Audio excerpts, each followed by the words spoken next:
So thank you for this opportunity because I must admit I'm really excited by it.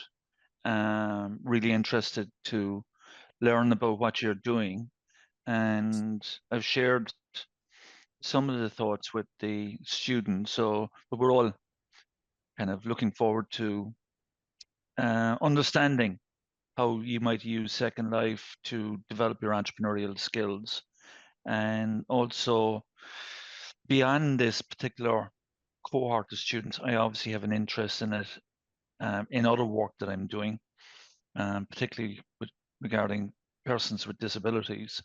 So, yeah, really looking forward to it. And I'm just going to hand over to you, Murat, and you can lead the whole thing. And I'll sit quietly. It's going to be tough for me, but I'll try and do that.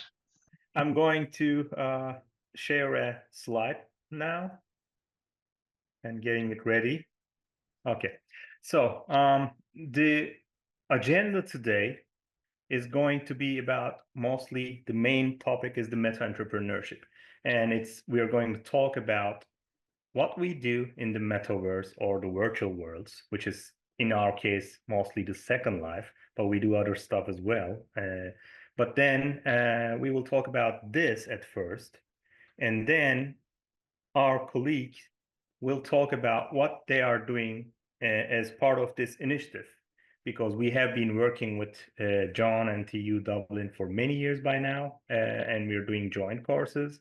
Before that, I was doing something alone in the virtual world, and John was doing separately something alone in the virtual world too.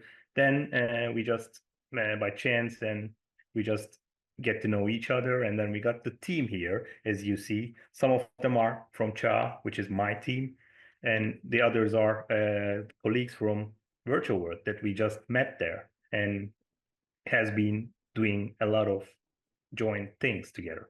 So that's the beauty of the virtual worlds and the metaverse as well, that you get to meet people and you get to find a lot of colleagues there as well. So I will do the welcome and the introduction, and I will talk about the meta of things, which is Magua's experience. Magua is my avatar's name, and this avatar has been around for 19 years by now. And I had a lot of experience in the Second Life through this avatar, and I have done a lot of things, playing games to teaching and doing academic work as well. So I will talk about this experience a little bit. This experience will give you a clue of what we're dealing with here. And then this is one of our latest course that we invented with the team Duygu and Sitearm here, and that is the Meta-Entrepreneurship course, which is closely related to today's audience. And Duygu and Sitearm will talk about that. After that, our collaboration, and we got the digital badges, which is the new thing in our collaboration with John. He will talk about that, and he will also show you a small tour of what in Second Life. And we got the gentle Heron, who is founder of a nonprofit organization and running it for years in virtual world. So it's a virtual an extension of her organization, but she's doing a lot of work in the virtual world, and she got some community members with her along today. She's gonna do a little simulation of what she's doing for us during the courses. We do it for 2 hours with her, but she's going to do a smaller version of it today for you. And then you will see her presentation and her guests, and we will talk with them. And we got an example of a young meta-entrepreneur who was born in our courses and now graduated from our courses. And we're hiring her for the University VR lab as well. This is a good news for us and for her in the short time. And she's going to show us what she did in the virtual world. Then we got the question and answers. So I will basically start with the welcoming and the introduction, and then we'll continue. So Again, welcome to our presentation today, the TU Dublin students, the entrepreneurship course, as far as I know, that you're part of right now with your professor, Thomas Cooney. And I met with Tom by chance in a conference, academic conference in Brussels in the beginning of December, 1 month ago. And when I heard what he was saying, it's ring a bell in my mind. And I said, it's very similar to what we're doing. Like we should do something together and we should connect. And that's why I really wanted to talk to Tom in that conference as well. And then John also mentioned him to me a little bit, and then we kind of get together there, talk about it, and Tom invited me to his course, which is a great opportunity for me, and I'm thankful for that. So what I did in the virtual world started with my ambition in changing the way I teach, because I didn't want to be a classical professor that you see in the movies that get the book under his or her arm and then go to the classroom, talk to the kids or the students. So I wanted to change that, and I wanted to change that by doing different teaching innovation. And when by chance, I read a newspaper article and I went into the virtual world. The article's title was "The Companies Started to Take Their Place in Virtual Worlds." So I said, okay, that could be something interesting. And I went into the virtual world. I explore it. I've seen some academicians, some different people there, and so on. It took me some time, but then I decided, okay, this is a perfect place for teaching, because I'm teaching marketing normally. I'm a marketing professor. And when I look at that virtual world, I've seen the products, I've seen the customers, I've seen the marketplace, I've seen the buyers, I have seen the sellers. So everything essential for a marketing simulation was there already. And I don't need to, go out and find it. It was all there in my computer. So I said, I have to use this platform for teaching marketing. I mean, that's a perfect. If my students see that, how the virtual products are priced, I can talk about pricing topic in the marketing with them by showing it basically how it's happening in front of our eyes. So it was the practical thinking of my mind at the time. I say, okay, I have to do that. But the technology was not ready for it, and the people were not ready for that as well. The thing that I dreamed was so far away from me at that time. And it was the beginning of the 2000s, year 2000. It was 2006, 2007, I'm talking about. It took me years to create our virtual campus. I did that in 2019. But along the way, I met people. I started to carry some projects with the students in the Second Life at first. I test the waters, and then I said, okay, I'm going to do one full course here. I started my course with a virtual world course, which now we're jointly teaching that course with John O'Connor from TU Dublin years after. So my thinking started this: whatever we do, we are professors, we are students, we are looking for a job, or we are professionals in the business world. Whatever we do, two things affect us: digital transformation and sustainability. Those are the things that are going to shape our future, and today as well. So I thought about that. The digital transformation, you see that. You see what's happening in the digital area. Like we were talking 2 years before, we were introduced into the AI. Just 1 year before that, we were talking about the metaverse. Like all those new things comes to in our memory, and we started to suddenly talk about these things crazily, because they are affecting us deeply.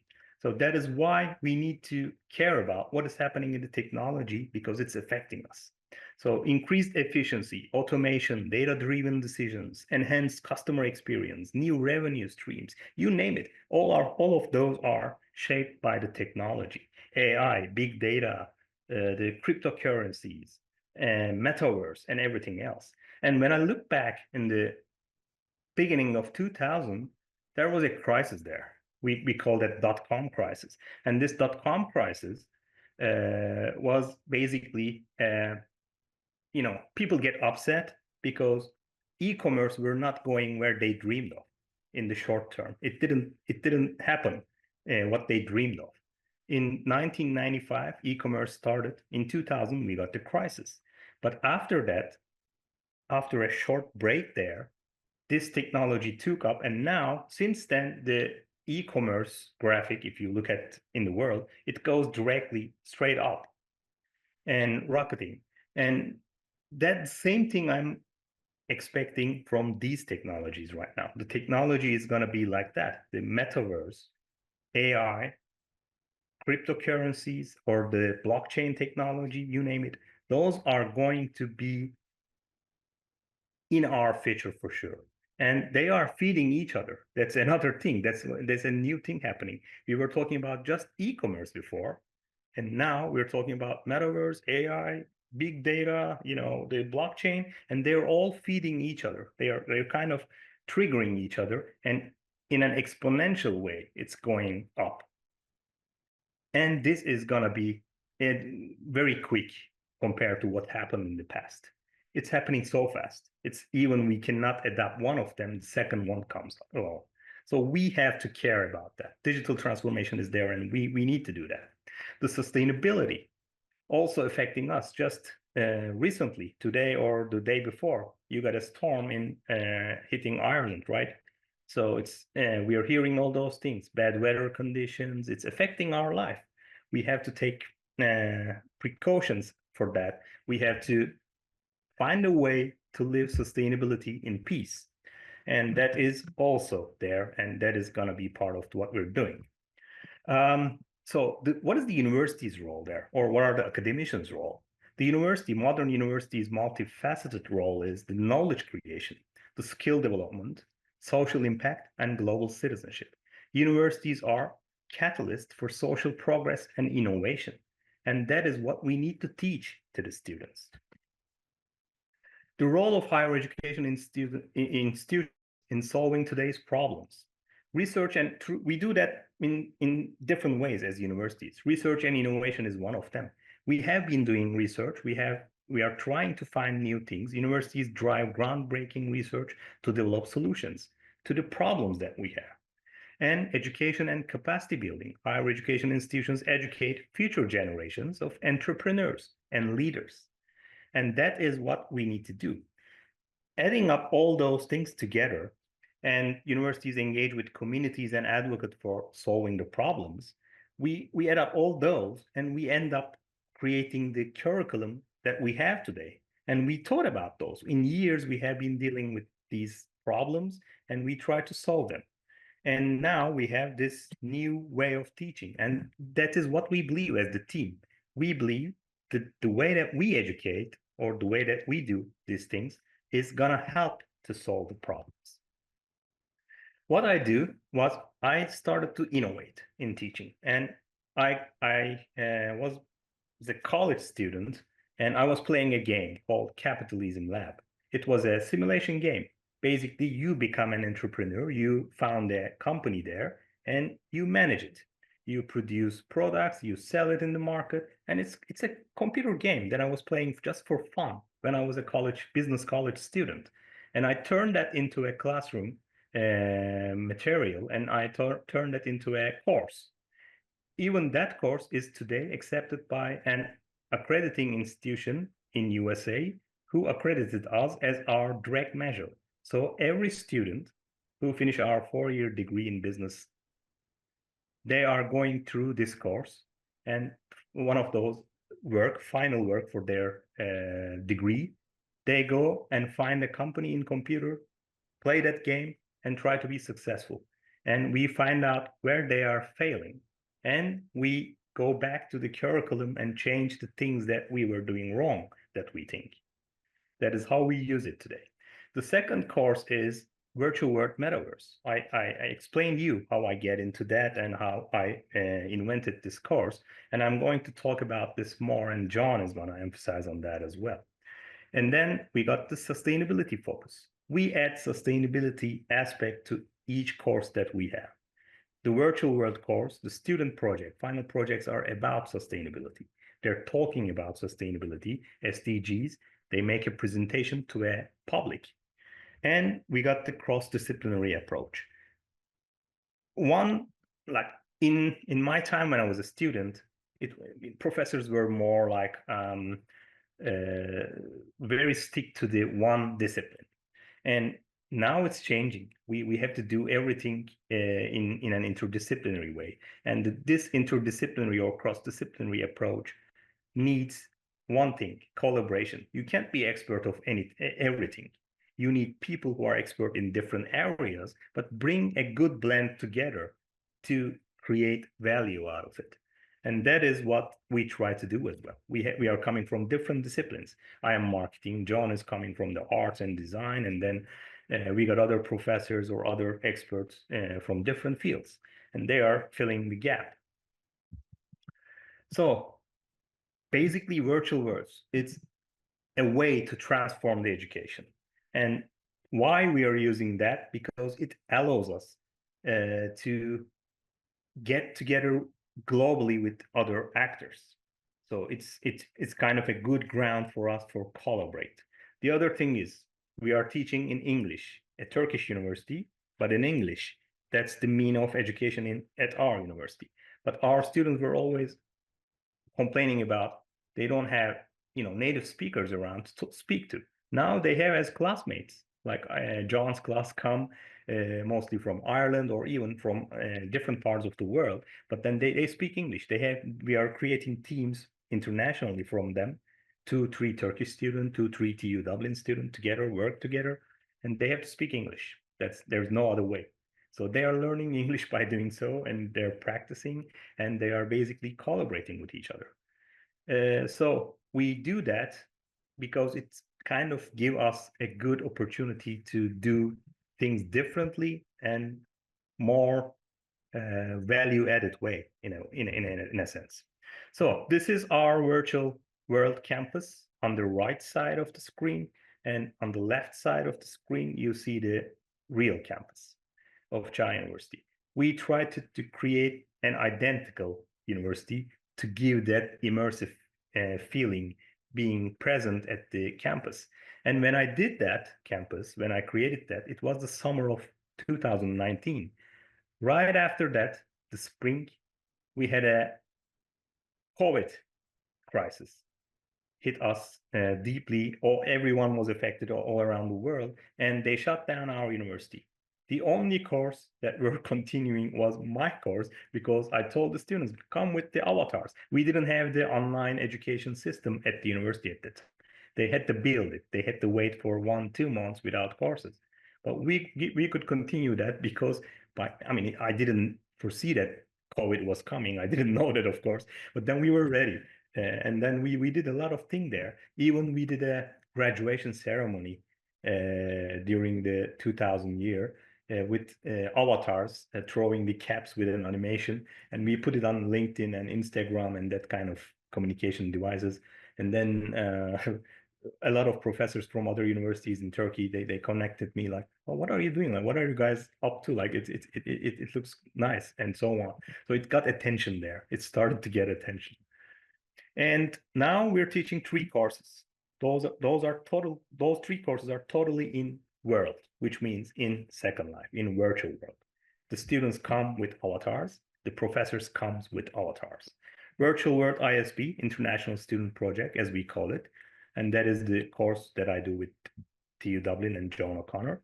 And then Marketing and Sustainability, another course that we do. We involved in this one industry. So we welcome a company to work with us, which we did this year, Beta Tea Company. It's a company that produces tea in this region. So we created an immersive replica of the company's showroom, tea showroom. And also we recorded a 3D VR 360 movie for that, like a short movie, like a documentary and commercial movie. So we showed it to the company last Friday, right, Duygu? And then they really loved it. Now they want to do more with us in that sense. The students' projects were basically something practical. They produce something practical for the company, and they're using it for PR and different reasons.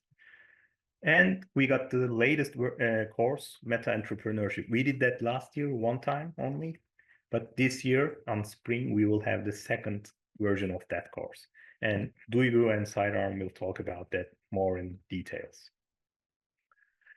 One example project that I did with the students again, I'm going to talk about this little bit. It was some years ago. I found an organization in virtual world. They were basically helping Kenyan kids.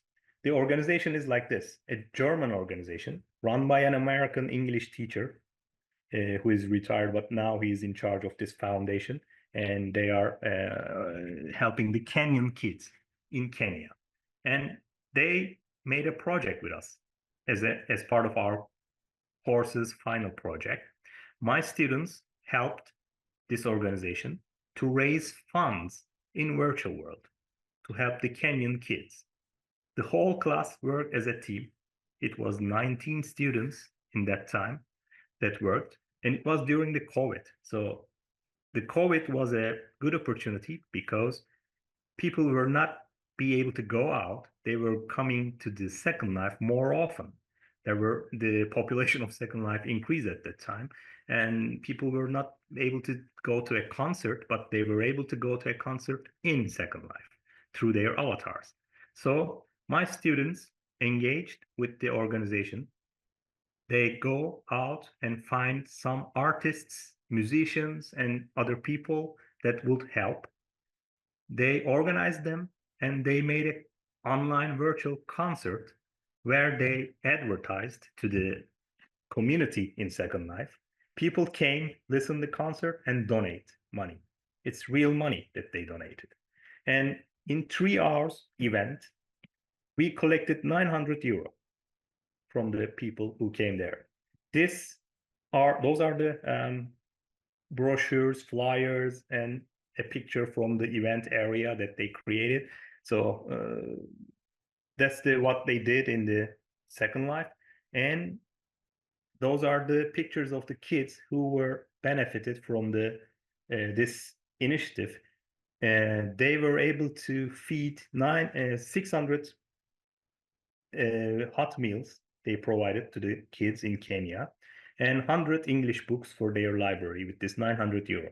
900 euro, maybe you won't be able to buy 600 meals in Ireland or in USA, but in Kenya, the currency rates are in favor of that, so that you could do much more with 900 euro. 900 euro in Kenya buys much more stuff there than it would buy in a Western country. So that is what we did. We did basically sitting our seats in Adana, in Mersin, this region of Turkey. We helped a German organization to raise funds through virtual world, and people from the world donated the money, and Kenyan kids benefited from that. And we didn't touch a dime. We didn't go through the bank. We didn't go do anything other than that, sitting in front of our computers and organizing stuff. So that is a good example of how you could create value through these kind of technology and use it in collaboration with the other actors in there. So this is Cagla, who is with us today, entrepreneur. She also graduated from all those courses that I mentioned. She took 3 of those courses. She learned and she was enthusiastic, and she learned by herself as well, developed her skills as well. And she entered a national contest in Turkey, as well as an international one, Millennium Fellowship. And they got an award from there. She's basically creating cultural heritage places, a replica of a castle in Turkey in Second Life. And she will talk about that in detail anyway later on. And the other thing that we do is a research. Lately, we did a research about bibliometric analysis on entrepreneurship education for disabled people, which is basically disadvantaged people education in entrepreneurship. And we look at this research area the scholars around the world, what do they study? So if you look at that word pool on the right side, those are, if they are bigger, that means those are used more often. If they are smaller, that means that they are used less often in those papers, academic papers. So education, entrepreneurship, impact, innovation, and these kind of words were mostly used in this research. This research was done in between 1996 and 2025. 250 studies were only found on Scopus database, and we used R statistics bibliometrics package. And those are the countries, corresponding authors' countries, who wrote, which academicians study this. This shows of a map of like mostly USA, China, United Kingdom, and even Ireland is here. But we found that some of Tom's work there was in this pool of data, and so other countries there listed, but mostly USA, China, and UK. Little bit of Spain as well there. And if you look at the collaboration map, who is working with who? Basically, the hub seems to be the England, UK, and mostly USA, and China is darker color, so it means there are more studies there, but they are doing it by themselves alone. Spain is almost same, but UK is connecting with different part of the world. So it gives us an idea, but I could say that not many study has been done in this area. There's a gap there. And that is why we should, look into this, and we should find ways to include people in entrepreneurship initiatives. And we do the international collaboration through the virtual worlds. That is how we connected with all those organizations. And I tell you what they are a little bit. This is our university on the left. EUT Plus is probably you have heard. That's your university is part of that, TU Dublin. And there are 9 university consortium, basically, European University of Technology. And John knows much more about that, but I know that as well through them. And now we are partnered with 3 of them. TU Dublin, we are working on the partnership. So we're going to be partners with 4 of them in the near future, hopefully. And then we're working with them. We are doing a lot of stuff with them. And UNITAR, it's a United Nations Institute Teaching and Research organization. We are partner with them because some colleagues that I know from some of the universities that I talked about basically mentioned UNITAR to me, and then we get partnered with them. So it's basically a chain reaction. You get to know some person in virtual world, they introduce you to someone else, and then you get to know another person, and then you get another organization as a collaborator with you. And the last one is the Virtual World Education Consortium. We got a huge community there. We got a lot of educators around the world, and we do a lot of stuff with them.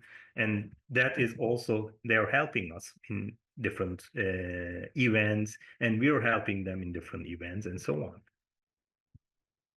Those are the 3 badges that we come up. The next course that we're going to have this spring with John, we're going to give the students those digital badges, and those digital badges are already in TU Dublin's webpage. They are recognized by TU Dublin. And I don't know, you're welcome to do that as well. If you want to, interested in getting those badges through doing some work in virtual world, you're all welcome. Even after you graduate, if you want to do that, contact us and we will include you when we are doing these courses. Then you can do some of the work in the course and you can get the digital literacy badge. And if you do some more, and then you get the sustainability badge in the middle. And then if you do some more and join this student challenge contest and create objects in Second Life and make a presentation, and then you will get the last badge. And those will be recognized by 2 universities, TU Dublin and China University. And after all, all I want to say is that I would say the collaboration is the key. If you look at the SDGs, Sustainable Development Goals, there is one which is there are 17 of them. No hunger, quality of education, gender equality, and so on. There are many of those. But the last one is partnership. Basically, without partnership, you cannot do the rest of the 16. So that is what we need to do. We need to find the partners and collaborate and do much more than we could do alone. And I just gave this example in the conference as well when I talked in December in Brussels. That hit me deeply when I was a kid. I was 10 or 12 years old by then. And then when I saw that We Are the World song, who is helping, which is bringing all those artists and the musicians at the time, famous people, and together, and then they made this song and they collected a lot of help for Africa. And if they could do this, we could do that. I mean, if they could come together, all those 45 American top musicians, imagine the egos of those each, superstar and everything else. If they could do that, we could do that. So that's my point.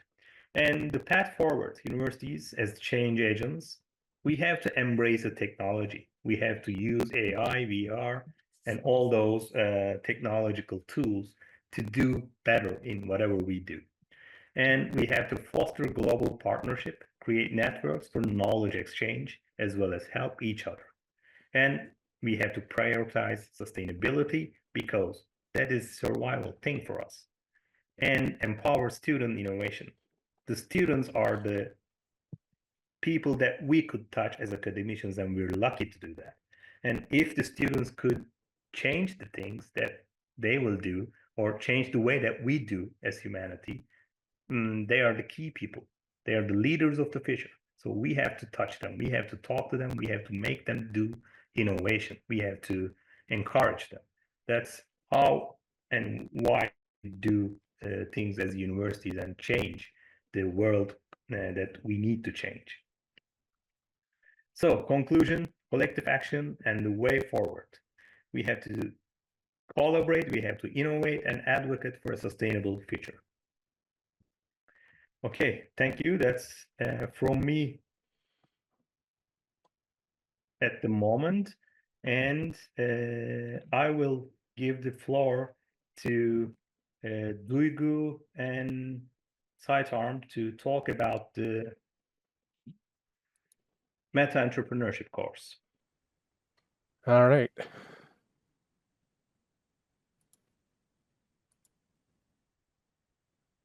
I just want to mention, by the way, that hearing Tom and John talk in Irish lilting accents is an incredible, pleasant experience. So well done. Meta-Entrepreneurship, hello and thank you for your attention. I will cover Meta-Entrepreneurship, course design, content, and overall results. Duygu will cover the student projects and their reactions. Virtual classes in a virtual world. A while back, I read an article about a Stanford University business course that was taught online within a virtual world environment called Verbella. This caught my interest because at that time I had already run several businesses online within the virtual world environment called Second Life. It occurred to me that a hands-on business course could be taught within a virtual world economy where learning the principles of marketing could be put to the test. The test would be to create and sell products and services for payments in virtual world currency. Again, I was already doing this in Second Life, but I had been working it out from first principles and rudimentary small business training. Sometime after I met Murat and began working with him, I shared this idea of a class in virtual hands-on learning, and Murat said, why not try it? Meta-Entrepreneurship Class of 23. Murat introduced me to Duygu and others, and we developed and presented the first course on meta-entrepreneurship in 2023. This is their blog announcements of the open and completion. Focus. Entrepreneurship in a virtual world. The idea. Demonstrate mastery of contemporary marketing principles by creating a real-world money-earning business within a virtual economy using fiat currency. The virtual economy, Second Life. The fiat currency, the Linden dollar. On the left-hand side are images from an entertainment region, Dublin and Second Life. And on the right-hand side, images from a commerce region in London in SL.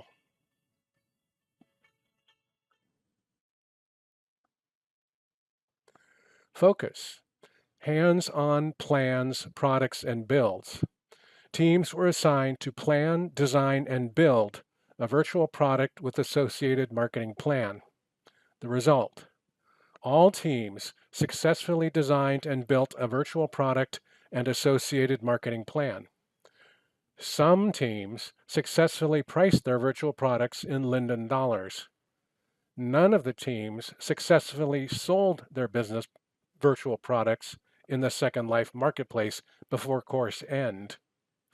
Some course graduates successfully marketed follow-on projects that received real-world funding for heritage sites created in a virtual environment. On the left-hand side is a designer hearing aids store, and on the right-hand side, a heritage castle recreation. Content, currencies, and economies. The course taught about virtual economies and fiat currencies such as Robux and gold. On the left-hand side is an overview of the Linden dollar and the euro exchange rate. And on the right-hand side, the partnership between Linden Lab and JP Morgan. Content, contemporary marketing principles.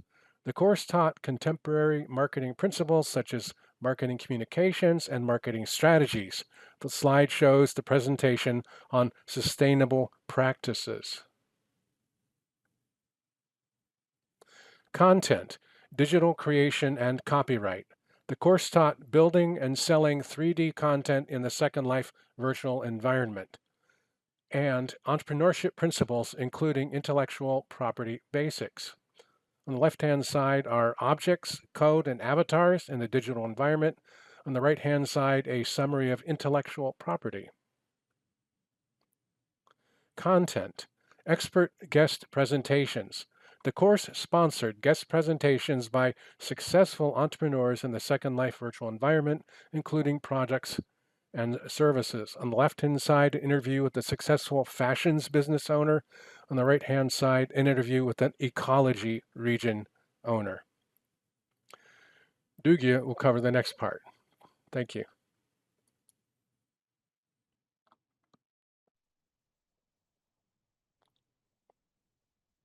Yes. Hi, everyone. This is Duygu from Cha University.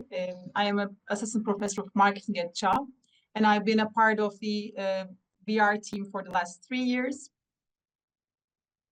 Today I will briefly talk about our student projects, and I would like to share some feedback we received from our students.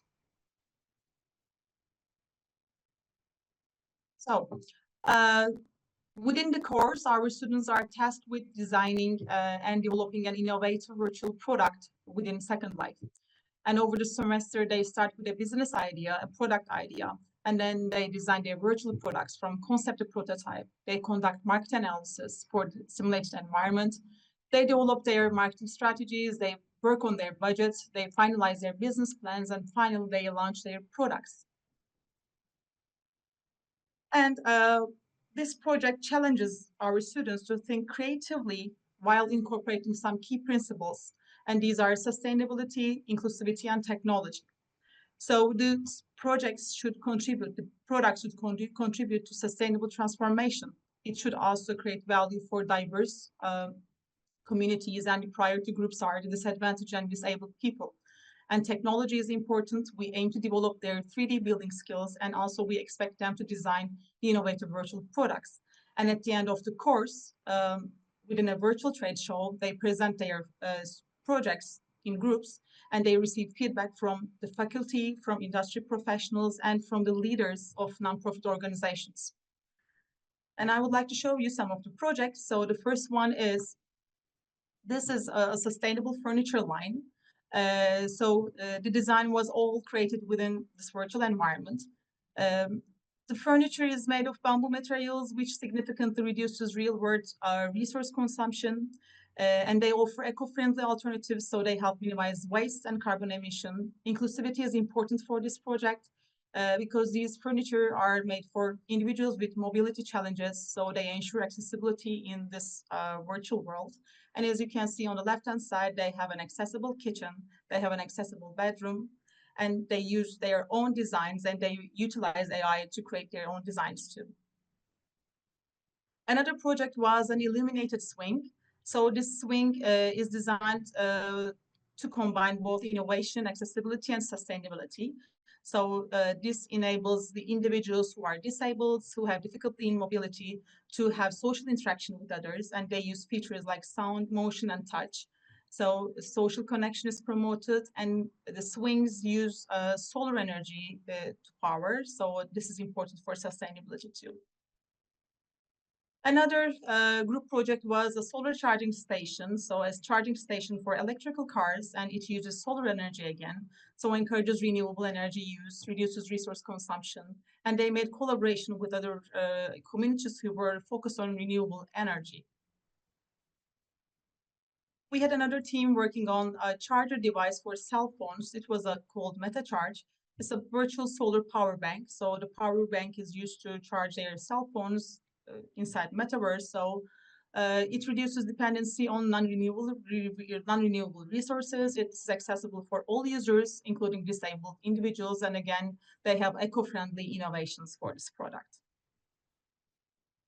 Another team created a hearing aid for hearing impaired users. So this is a customizable hearing aid device.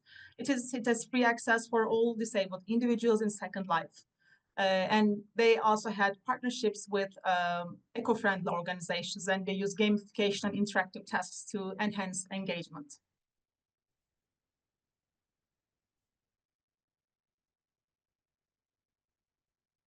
I can move on to my next slide. Okay.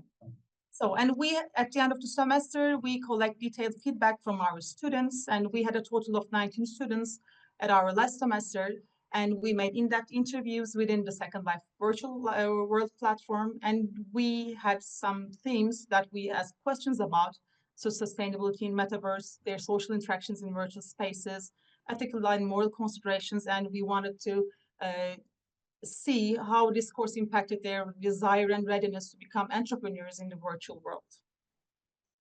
And according to their feedback about sustainability benefits of Second Life, students highlighted that Metaverse platform fosters sustainability by reducing the need for physical goods and enabling digital alternatives. And many students reported that this world changed their daily lives, meaning it increased their environmental awareness, and they had a greater appreciation for sustainable practices. And the platform was also praised for providing opportunities to disadvantaged groups and promoting awareness of global sustainability issues. And regarding their entrepreneurial skills, they all valued practical aspects of the course, like creating their virtual products, developing their building skills, and building business models. And most of them expressed a clear interest in pursuing entrepreneurial ventures in the metaverse.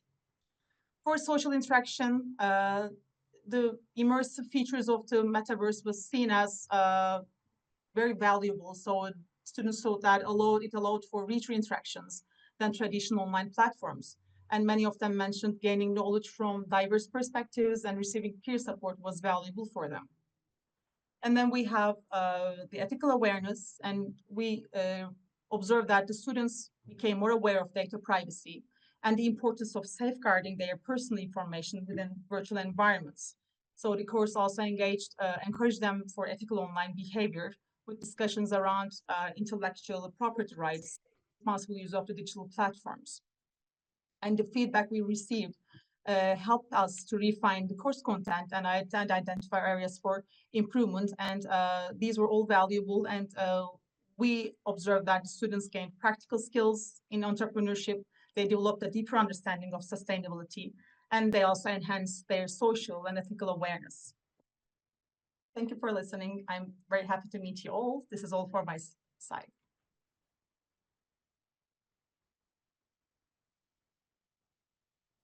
Okay, now, John, it's your turn. Thank you, Murat. Ersin, if we can jump into Second Life.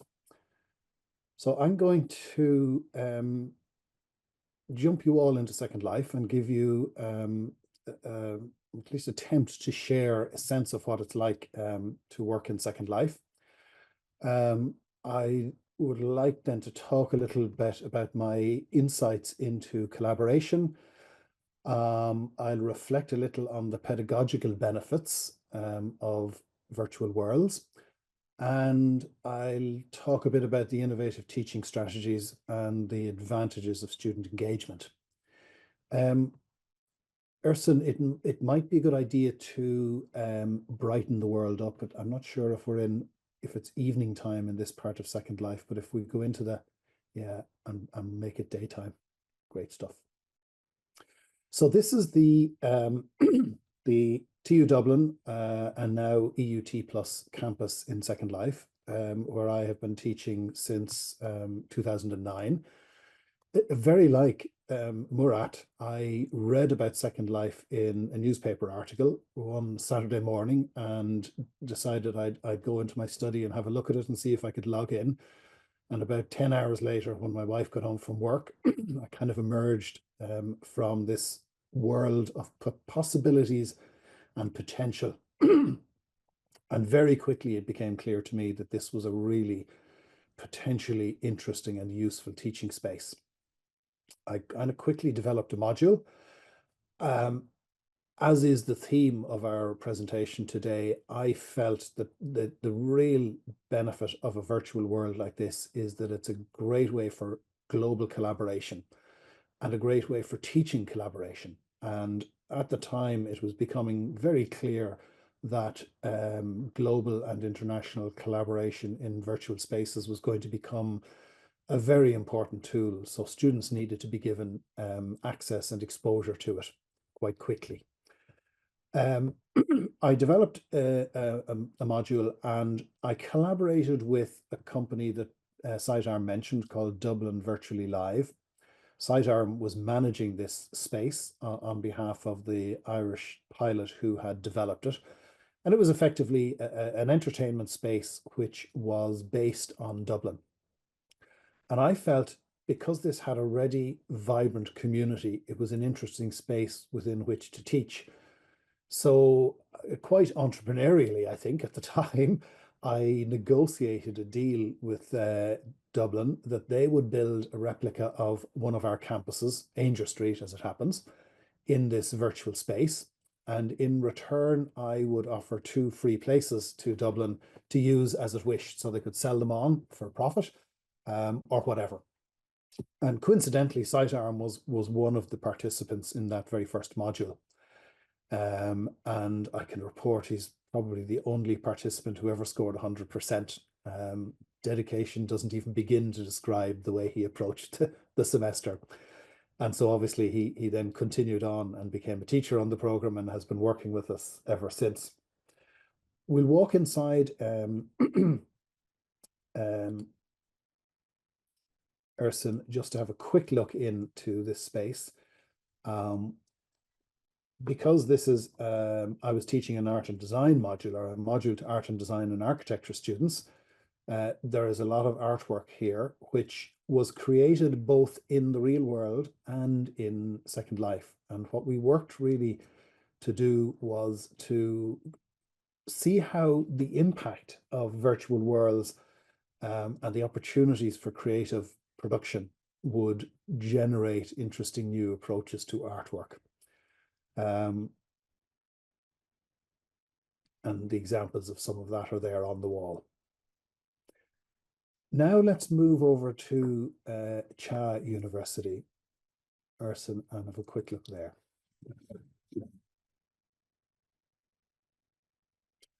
So as I said, collaboration was for me one of the key advantages of working in a virtual environment like this.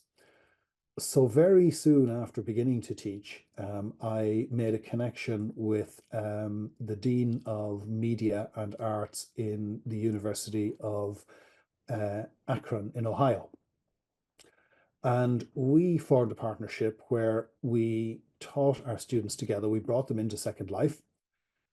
We developed a student project, and we divided our students equally into teams so that each team had an equal number of University of Akron students and students from TU Dublin. We set them a project to work on for the entire semester, and this gave them the opportunity to firstly learn about teamwork. And we had Sitearm who delivered the theory of teamwork. The project that they worked on gave them some practical experience, and they had to negotiate things like time zone differences, cultural differences, particular interests that were common in one university and perhaps not in another. And this led to quite an interesting opportunity for exploration for the students, and led to some very, very interesting outputs in terms of the student development. That lasted for about 4 or 5 years, and then he actually moved on as a dean somewhere else and wasn't able to continue with that. And so I continued alone for a while, and then I met Murat, and we started working together. It must be about 5 or 6 years ago now, Murat, at this stage. Murat had developed the campus here in Cha, and I think it's just nice to walk around it and give you a sense of what's here. And we did the same thing. We developed up the International Student Project. We brought in a not-for-profit or non-profit organization called Whole Brain Health in Second Life. So we now had 3 different partners working together. And we based it still around a project where the students were divided up into teams. This, I think, provided an even greater challenge for the students, because now there was also a language barrier, if you like, as well as perhaps more significant cultural differences and interesting time zone differences, but also holiday differences and so on. So quite a lot for students to negotiate and to have to deal with. They also had to learn how to form or how to use new communication tools. So how were they going to communicate when they were offline from Second Life, for instance? And a lot of what we did in the program was encourage the students to use the tools that they commonly use themselves. So rather than imposing something on them, we felt it was very important to allow them to be quite entrepreneurial in the tools that they use, both to communicate, to build, and other things. But also this meant that they were more comfortable in what they were doing, and the communication was much more natural. And also it encouraged them in terms of future career prospects to begin to think about how they could harness the technology that's out there. And in very many instances, it doesn't cost anything. And this is another important thing, where in universities, we tend to be locked into systems like Microsoft and so on, which are not always necessarily available to students afterwards. So I think it's very important that we encourage students to find their own solutions to very simple everyday problems that they might bump into. We also took, and let's go over to the digital literacy site, Urson. We also took the opportunity to cover a lot of aligned and interesting material with the students. So we talk a lot about the impact of technology on society and our individual as well as group responsibilities for addressing how technology is impacting on society, both in terms of the UN sustainability goals, but also in terms of our personal responsibilities. We do a lot of that through looking at the thinking of people like Alvin Toffler, who was a futurologist in the 80s, and Marshall McLuhan, who had some very interesting insights into the early days of technology, media technology in particular, computers, television, and radio. Bernard Stiegler, who is a kind of an activist, French activist philosopher who died just recently, and developed a whole interesting approach to technology as a way of intervening in our environment, rather than simply a tool that we can pick up and let down, but something that begins to shape us as well as us shaping it. The other area we look at with Dr. Valerie Hill, who's a retired librarian and author of a book on digital literacy, or changing literacy, and metamodernism.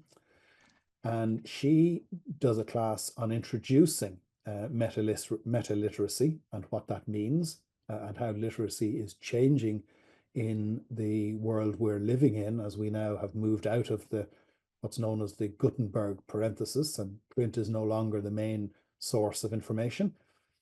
And the implications of that for people as digital citizens. Here's a quote that she is very fond of by Alvin Toffler, which talks about digital literacy and what the literate and illiterate in the 21st century will look like. She talks about the balancing act that literacy has now become. And she also talks about the darkness, the dark web, or the not so pleasant aspects of digital technology, and how that begins to impact on students and society in general. So now let's move maybe from there to VWEC, Ersin.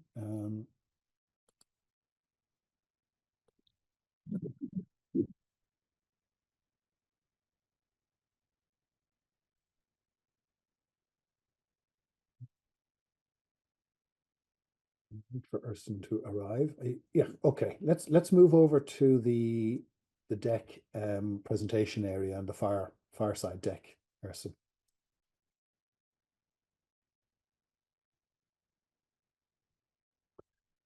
So one of the aspects of Second Life that is particularly interesting and has developed quite well in recent years is a particular interest from education. So there are many universities around the world that have been teaching in Second Life for quite some time. The owners of Second Life, Linden Lab, offered us a space which we call the Eduverse, to pull all those universities together, but also to create a common space and to support the development of an educational community, so that we're not just talking about a community of students, but we're also talking about a community of academics. And so in this space, which is a kind of a communal space, we have tools that are useful for academics and teachers to use in Second Life, and there are a range of them that are freely available and can be picked up here. But we also have regular seminars and meetings where we share our experiences. We help people who are new to teaching in virtual worlds to get some understanding of how to go about it. And we have some seminars for intellectual stimulation for ourselves. So in this space, for instance, every second Friday, we have an expert series of talks where those who have expertise in virtual teaching, virtual education, present talks. And that's done just as you would do that in the real world, with an events committee which manages that process and puts a structure on it, identifies useful and likely speakers, and then hosts them and organizes all the presentation or all the promotion and so on around it. And those have become very successful with upwards of kind of knocking around 30 people turning up to those events on a regular basis. And that generates an interest, and I suppose it sustains those of us who are involved in teaching in this space. It also helps with the networking. And it is so much easier in a space like this to bring guest lecturers into your class, to introduce your class to thinkers who have different ideas and who are generally very willing to share their experiences.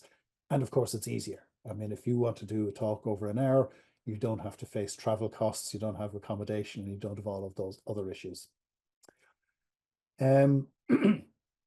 Some of the pedagogical benefits that we noticed, particularly during the COVID period, because I spoke to my students about it at the time, and this is always difficult to get an understanding when you're just looking at Second Life. But if you were inhabiting one of these avatars and controlling it as it walked around the space, you would get a sense of the embodiment within this space as almost a physical embodiment. And that's something that the students said they found much easier to deal with than, for instance, Zoom lectures. So while they found Zoom to be quite intrusive in terms of a video camera coming into their own personal and private space, the fact that through a virtual world, they had a little bit of separation from the real world, but they also had a more immersive sense. And the space recreated the classroom for them in a much more real way than a video lecture did. So they found that to be a particularly interesting, and it meant that they kept an engagement. The other advantage, though, is because you're embodied in this space and there are various building tools and you can make things and do things, it means that interactive learning and engaged learning is much more supported in this space, where students can be set projects, they can build things, they can make presentations much more easily, they can create visuals and introduce them into the space. And there's a much greater sense of being able to work together collaboratively in terms of doing all of that. So the pedagogical advantages to maybe some of the more traditional and staid virtual learning tools that we would be more commonly thinking about in universities tends to be very clear here.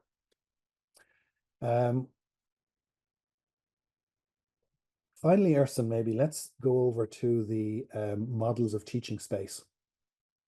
So on this deck, which is an open deck for visitors to come to, we also have a, actually we might just fly over to that, Ersan, which is a bit easier.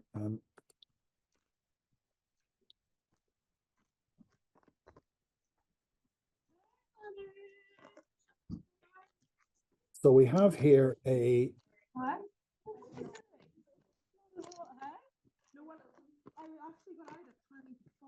a series of presentations on different ways of teaching in Second Life and the different spaces that different teachers have built to facilitate their teaching in Second Life. And they vary across the disciplines and across the techniques. So if we have a look at this one up here first, maybe.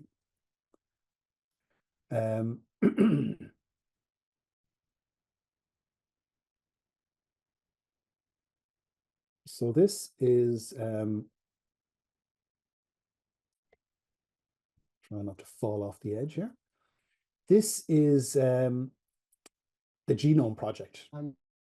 So this is where one of our professors in, I'm not sure what university they're from, but they've built this environment which helps to demonstrate how the genealogy and genes work. I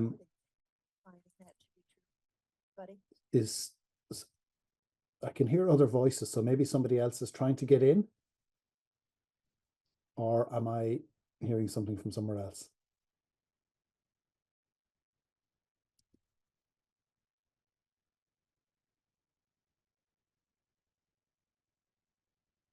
So around this space, and this is something that people can come, and particularly useful for newcomers, can walk around here and just see how other academics and other teachers have developed event that are completely uploaded and accessible on YouTube. Tools and technology the outside world. Do you know what we're hearing here is we're hearing Do you think that's benefiting presentations, I think, from some of these sites. things available on YouTube? Oh yeah, I think it's good for people to see what's going on here.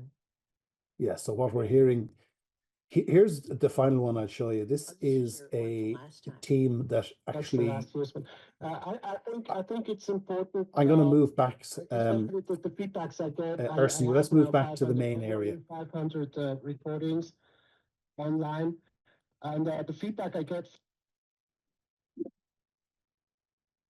Sorry, I'd forgotten that a lot of those had automatic sound playing in the background. So that last one I wanted to show you was there is an organization here that actually specializes in teaching students and others, any interested people, how to build in Second Life. There are incredibly useful and relatively easy tools to use to build in Second Life. So it means that teachers can build the tools for themselves to use in their teaching, but also encourage the students to build and make things in Second Life, which is a really useful way of getting people involved and engaged, both collaboratively, but also just actively and physically in inverted commas. I think that's probably it. I was going to talk about the digital badges, but I know Murat has already mentioned those. So with our colleague in the Faculty of Business in TU Dublin, Lucia Morales, we've developed 3 digital badges, one in digital literacy, one in sustainability, and one in global citizenship. And those are badges which are accessible through the module that Murat and I teach together, and they can be combined, but it just shows how useful a space like this is and how well designed it is, or well suited it is for doing sort of short, snappy kind of teaching modules that can build into a more coherent or a more cohesive piece at the end of a module. So I think that's probably sufficient for now.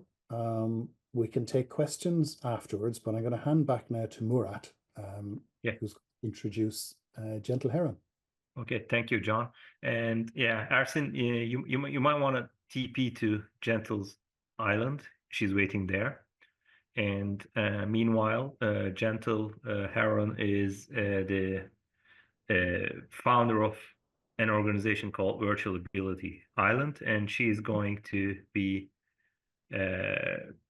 presenting their organization to us, and they have a community members here who are present as well with Gentle, and we could also be able to hear them and interact with them as well, hopefully. It takes resing time, we call it, like when you go to a crowded place, it takes time for those clouds to become appearing, and that you could see the avatars and so on. Now let's see if you can hear me in. Yes, we can hear you on Zoom right now. Great. Okay. And Ginger, if you would like to focus on the screen in the directly ahead of you, that's where I will be presenting. There we go. Mm-hmm. So I want to say hello to everyone, including the very nice audience we have here in Second Life and in Zoom. I'm Alice Krieger, and my avatar's name is Gentle Heron. I live in the rural Appalachian Mountains near the east coast of the US. My professional background is as a classroom teacher and educational researcher and a professional development provider for educators, and I am now medically retired with multiple sclerosis. I've been asked to tell everybody today a little bit about the virtual ability community in Second Life. When I became retired, I also became homebound. I lost everything. I lost my job, my ability to drive. I couldn't go anyplace. I lost my work colleagues. My friends never came to visit me. I couldn't even attend my children's school events.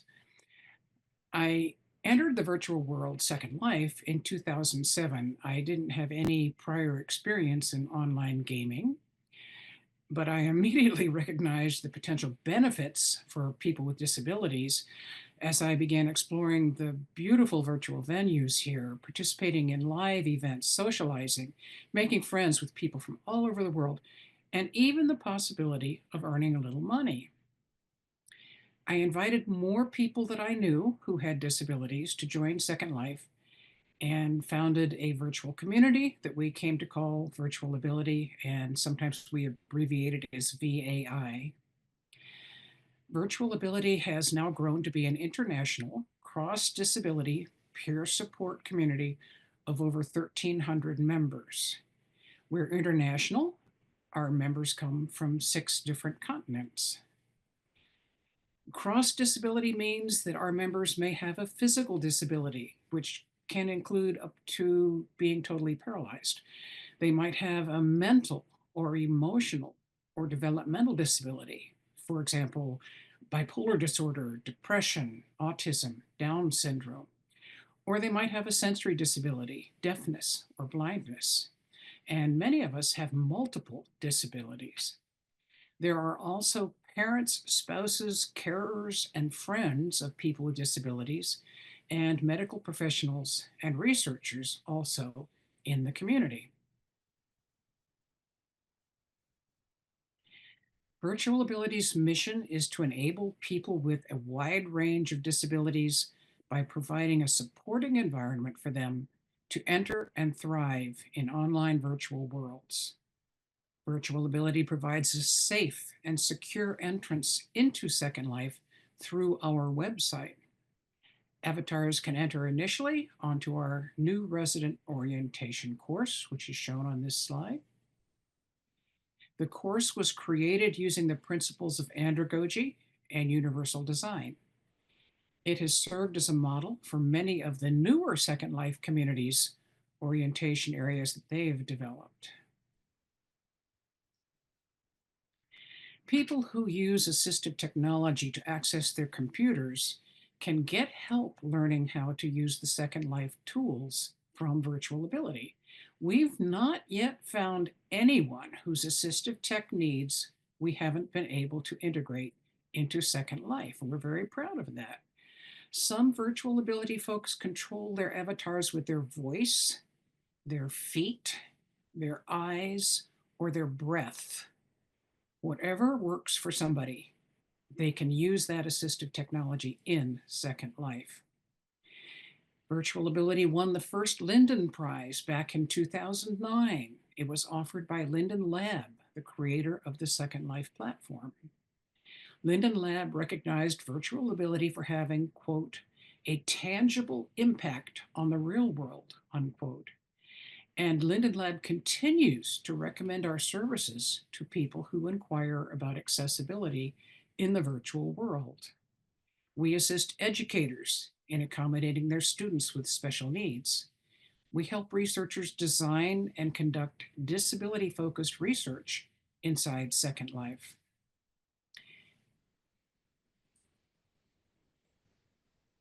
In addition to peer support and technical assistance, Virtual Ability offers its members education, acceptance, and understanding. Community members share the values of diversity and inclusivity. We host a public art gallery and a public library featuring works by authors and artists with disabilities.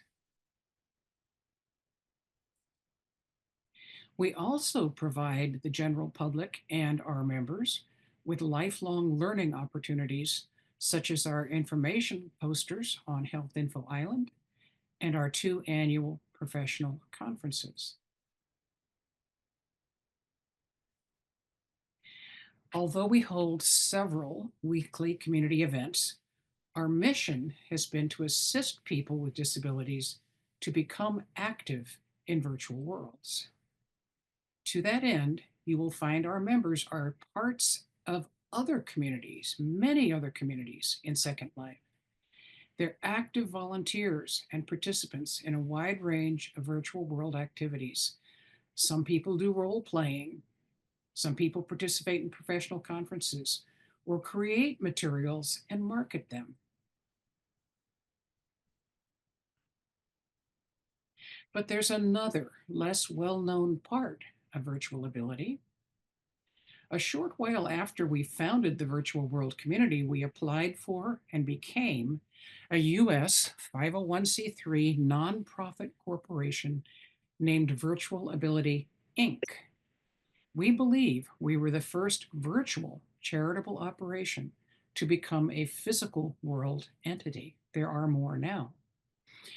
We use the corporation to engage in business with universities, museums, government agencies, and other physical world entities who need to be fully accessible in their research or other operations inside Second Life. Income from our work, plus donations to Virtual Ability Inc., fund the community here. The corporation itself has no paid employees. We are all volunteers. I'll be happy to respond to questions once all the presentations today are over. But now it's my pleasure to introduce two of my friends. They're active Virtual Ability community members, Mook Wheeler and Topper Brenham. Topper's going to speak for himself like he always does, and I will read aloud the text that Mook will provide in World because she does not speak. Topper, you're on. Thank you. Hi, everybody. Are you all hearing Topper? Can you hear me? Yes, yes, we do. Yes, they can hear you. Yeah. I'm a 75-year-old male, and about 40 years ago, I was injured in an industrial accident. I ended up with a permanent spinal injury, which prevents me from doing a lot of the things I was able to do before I had the accident.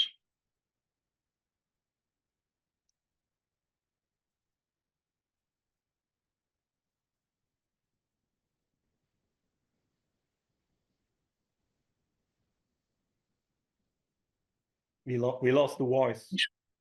Gentle. I've got to click.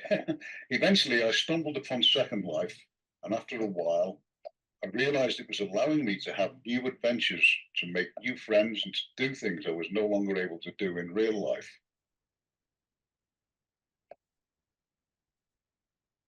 I'll interject and say Topper is pasting the text into Second Life so those who cannot hear will know what he's saying.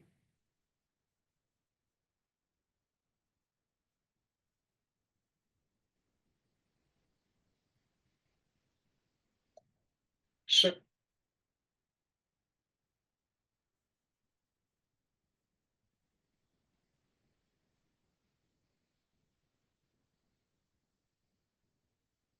And we may have lost his voice. Yes. I'll be back again. Yeah. Now we do. Second Life became my escape to a place where my disability no longer mattered and I could engage with others on an equal basis.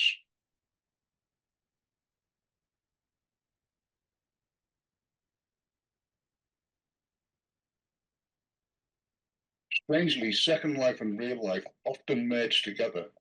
When talking to someone in Second Life, I tend to feel more relaxed if my avatar can sit down.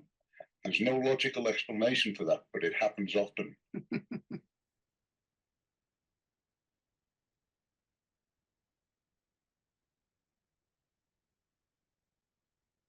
Virtual Ability is an organization that brings together people with different disabilities from different social backgrounds. It's a melting pot in which people can become more than they are in real life.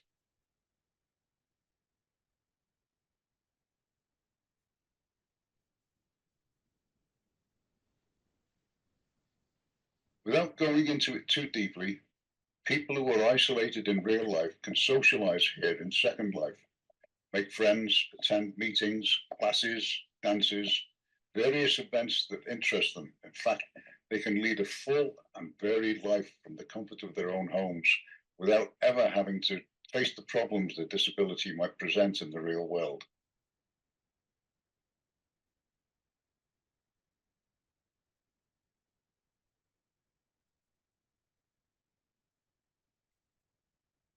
Disabilities take many forms, from the physically obvious to the hidden, i.e., psychological. They all have one thing in common: they set us aside from the general populace.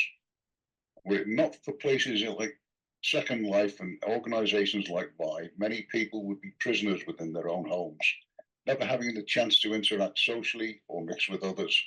VI and Second Life provide a lifeline to those who need it most in today's world.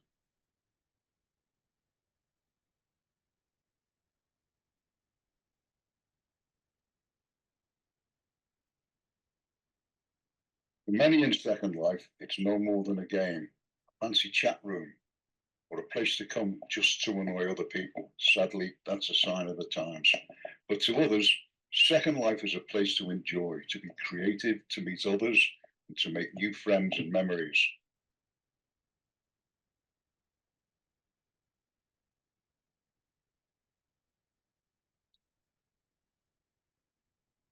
Friendships made in Second Life can be just as real and lasting as friendships made in real life. Meeting people here and creating friendships isn't weird, it's just different. It's a way for people to interact that possibly they couldn't in real life.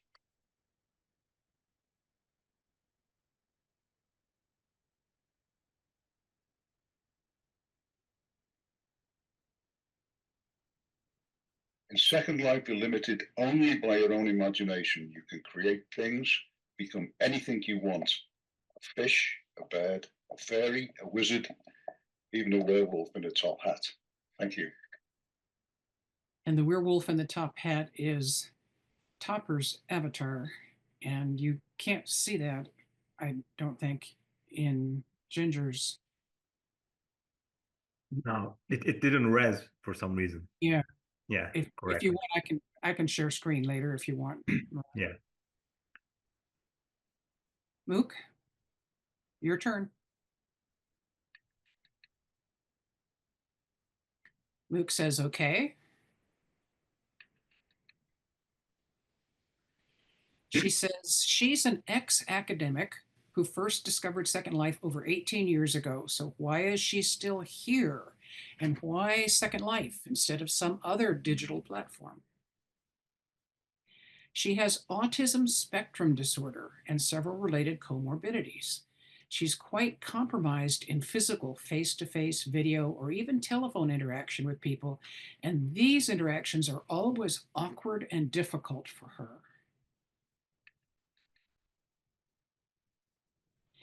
She doesn't read people well, and she's told she usually has the wrong, even offensive expression on her face. Stress makes everything worse. She becomes mute or says very wrong things. That's just the people stuff. She also has multiple sensory issues, which can make everyday life a minefield. Coming across Second Life in 2006 was like finding a treatment for autism she didn't know existed. Since you're here in Second Life, you may already know that it is a platform that can be customized in almost unlimitless combinations to suit your needs.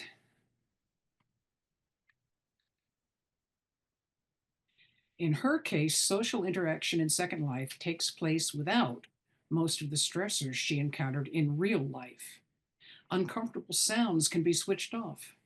Vertiginous objects can be de-rendered. Blinking lights can be removed. She's not forced to speak. She can text. Eye contact does not exist. Body language can be ignored. There are no face-to-face obligations or pressures. Second Life is not a game with a built-in objective. It is not like social media platforms.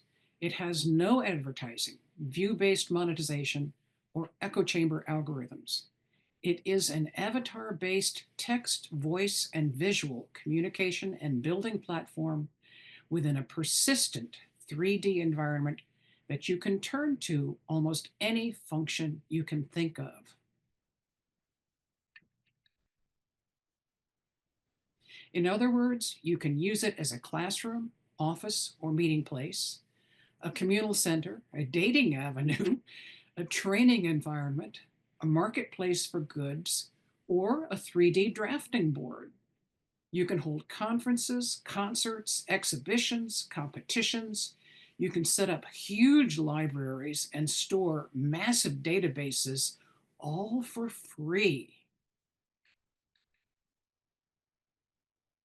She has an asterisk. Folders, scripts, gestures, storage, prims, and note cards are limitless, even on a free account. Second Life is basically free internet server space for text-based data.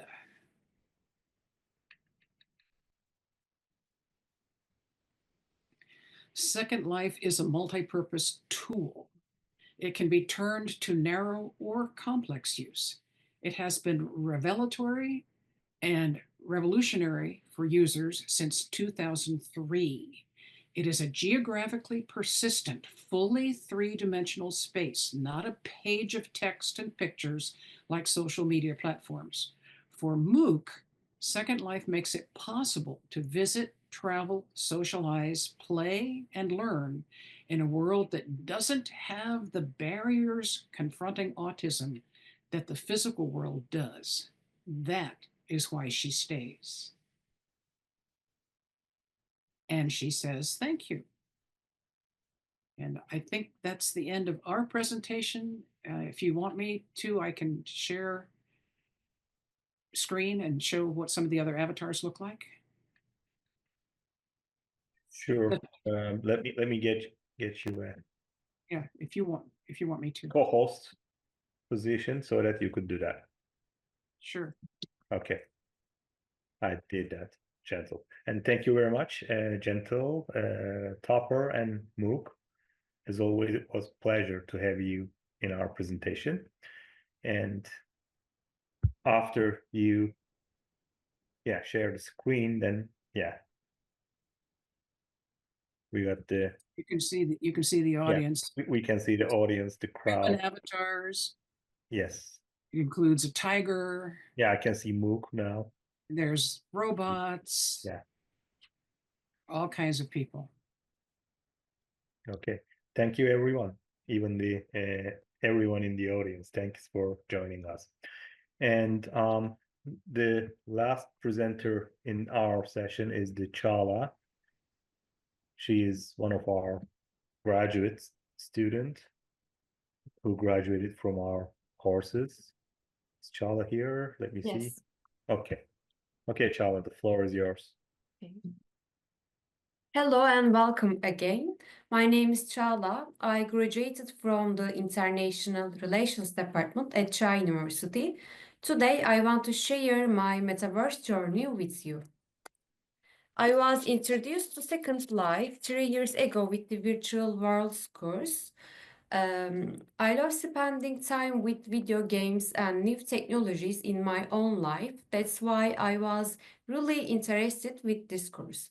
Also, as an international relations student, I know that with the globalization, the world is changing and developing day by day with new technologies. And I said I could integrate these new technologies into my department with this course.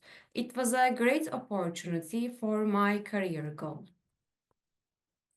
Before taking this course, I had no knowledge about metaverse or 3D designing, and then I tried to improve my 3D skills.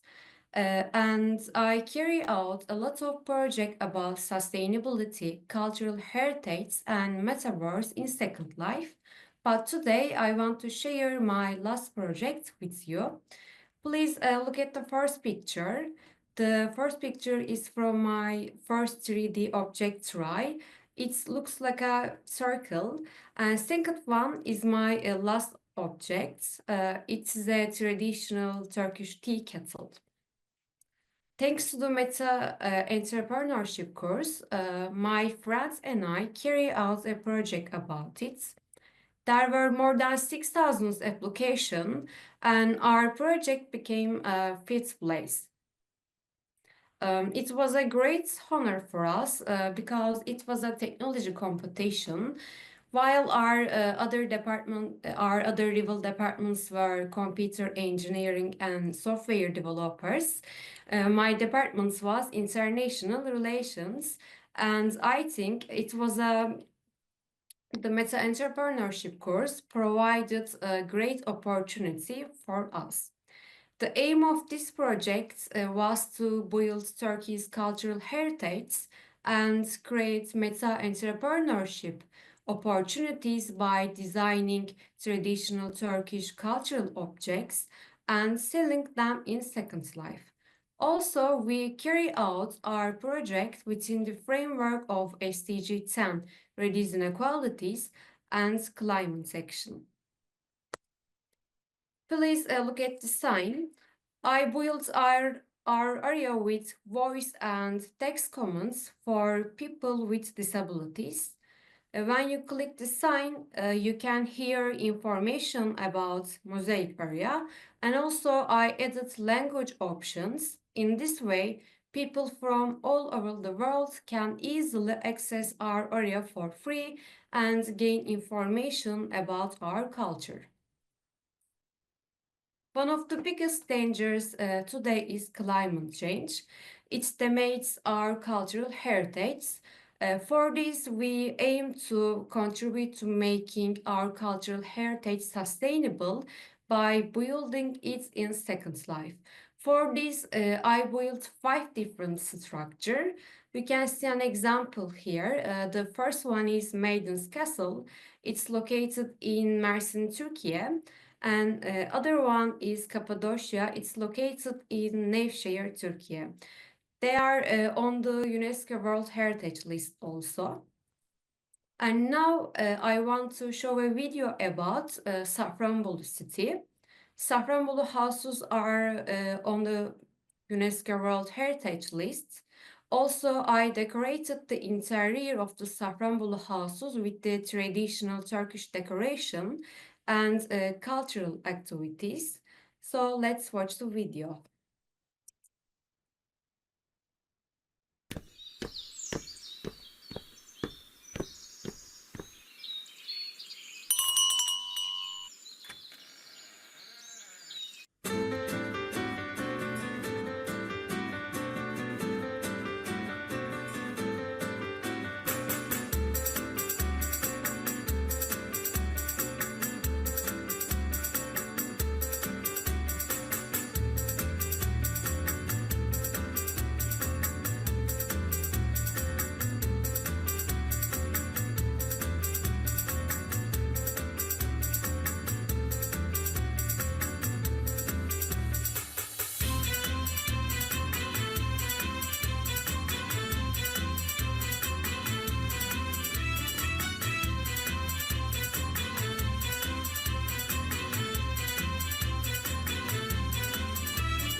Oh, thank you. Now I want to introduce my visual store. It's the Merino design. Also, Merino is my username. In here, I'm designing traditional Turkish products and selling them in Second Life. I also, for copyright, I use AI to generate texture. So let's watch video again. Hello, everyone, and welcome. Today, we are gathered here to celebrate the grand opening of Merino Design. This store aims to bring the rich heritage of Turkish culture back to life in Second Life. Here, you will have the opportunity to explore unique 3D designs that reflect Turkish architecture, art, and cultural heritage. Thank you all for being with us on this special day. I wish you a delightful exploration.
Thank you for listening to me.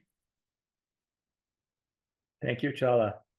And yeah, I think we are a little bit over time, but considering that we're coming from 4 different continents, at least as far as I know, and the technologies and the different platforms that we use, I think it's acceptable.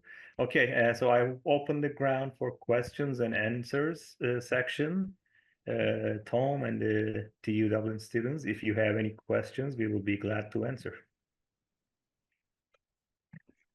Yeah, thank you so much. And I would encourage students to either come in and ask questions either on video or on the chat room if they want to add the questions that way.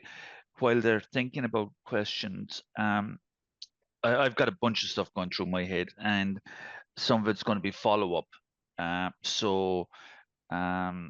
loved what Alice is doing with the persons with disability, and because of the work that I do in that space, I'm definitely going to connect with Alice on that one. Murat and John, also, I'm thinking the university I'm with here in Chile were saying to me last week that only 5% of their students have an international experience, and they want to find some way of connecting with the world, particularly given its location, without needing to travel. And I think we've identified a way in which that might be possible. So I'm going to come back to you on that. I suppose the immediate question I had was, how do I teach it? Like if I was to teach entrepreneurship using Second Life, does every student need to have their own account on Second Life? How do we create a module? How do we create assignments? Because these are the questions being asked by by the administrators. Because I'm looking at this and going, I'd love to take this and bring it into the work that I do.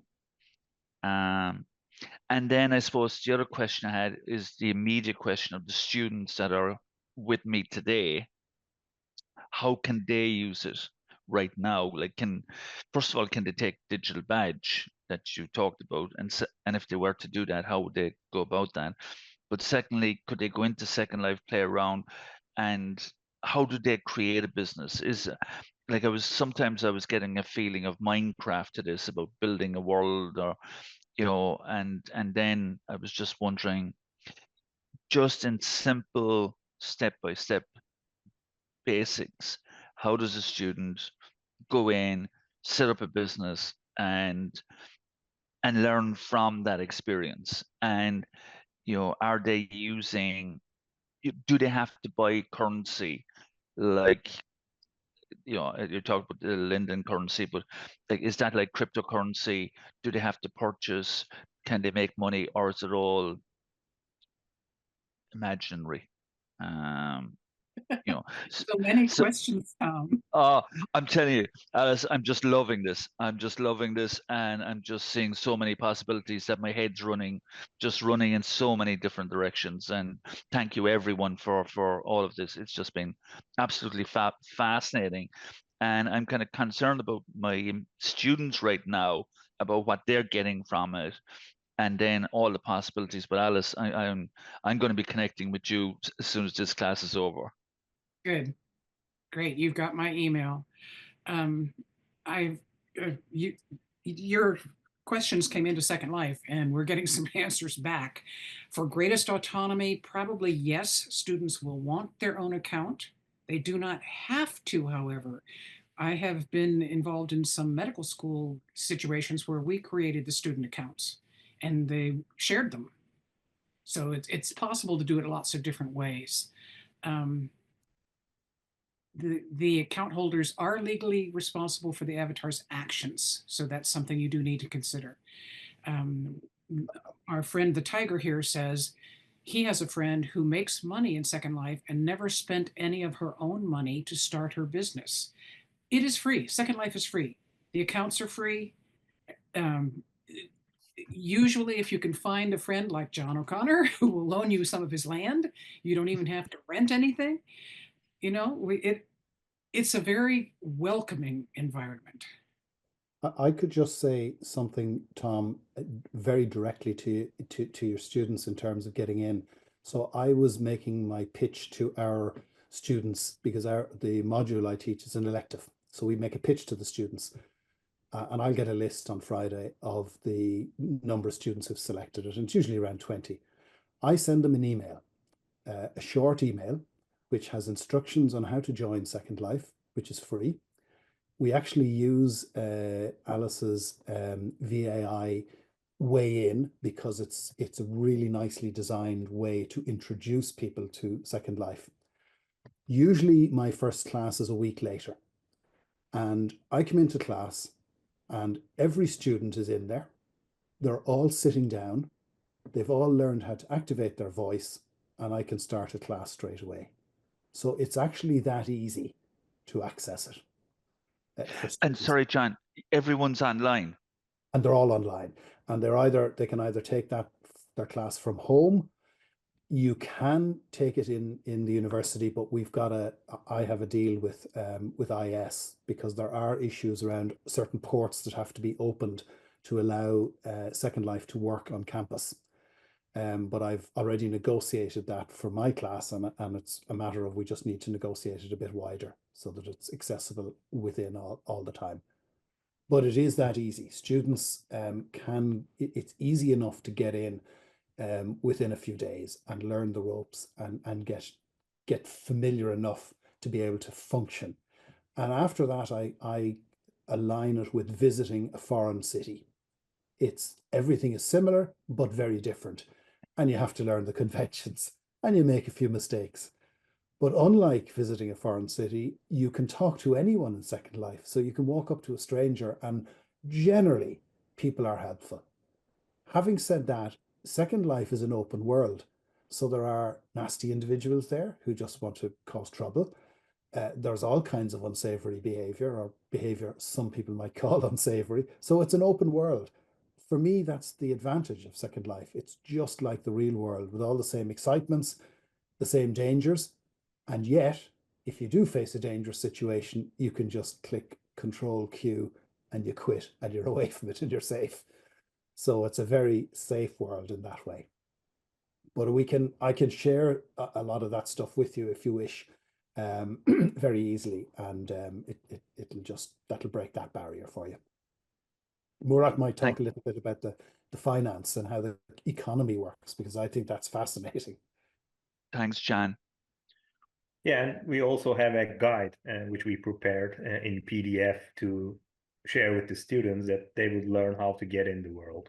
Like the first steps, it explains in detail. Ginger here prepared that a couple of years ago, so it's still accurate. So we could do that, and Gentle's Land has a very good first step help in that matter as well that they could use. So we would help. Like, I mean, we got a huge team there.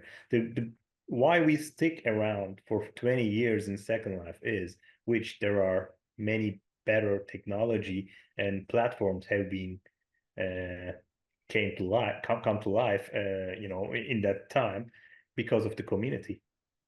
You know, some of them you see it here, like the Gentle, Sitearm, John. Even they were part of the community that I met, and then we become more. You know, I mean, John even came to our university last September and saw it in person, while he was there for 6 years in virtual reality, and so it's kind of really open space, easy to integrate for the students, and the beneficial side for you and your students would be that you get help.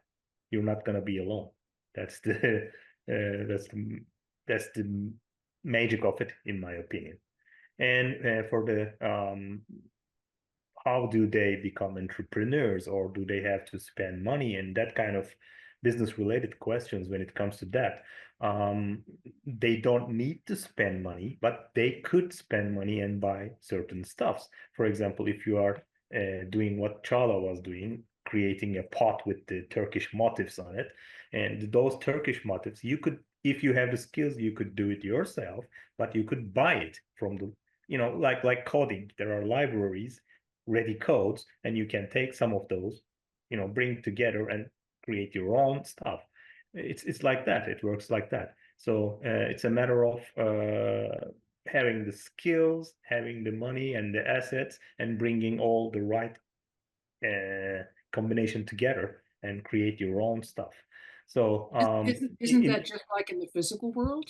You yes, either do it that's yourself exactly, or you buy it. Yes, exactly. So Exactly the same. for example, I didn't have the skill to build the campus, so I hired someone to do it for me. It was Kevin from one of the community members as well. Now I know those people, and some of those people now, they even offer me free help because I'm part of the community. If I'm building something else in my land, they do it for free sometimes because they know how to do it, or they already have. Like Gentle has a land. We don't need to create a land for welcoming people because she has it and she shares it with us. Or she could, or her community members could always come to my campus and use anything that we have. We share the things. So that's the one thing. For example, one lecture, we got someone called Delia Lake. She has an island full of talking, you know, she created a marine ecology sim, which she explains what happens in the marine life. And it's very related to the sustainability. 1 week, we do a tour to her island. So we don't create that again because no need to do that. Waste of resources. She already done a great job about it, and she's an expert on that. Like, she has been working on this for many decades, probably, and she's basically, it's like a live documentary. She's answering your questions while you're, you know, under the sea. So it's kind of we got all those kind of opportunities in terms of teaching. And I'll just pass it to Sitearm. He might want to, he's better in that one to explain that, how Linden dollars work, the currencies. Murat, I'm conscious of time, so I'm just wondering, does any student have any question before we wrap? Sure. Please feel free to ask a question, folks. I'm checking the chat also if they type or anything. I will add in that one of our community members mentioned Second Life also offers official mentors who can help people get into Second Life. So most of the people in Second Life are helpful, but there are people who are designated as mentors. So they're available to help students orient as well. Very good.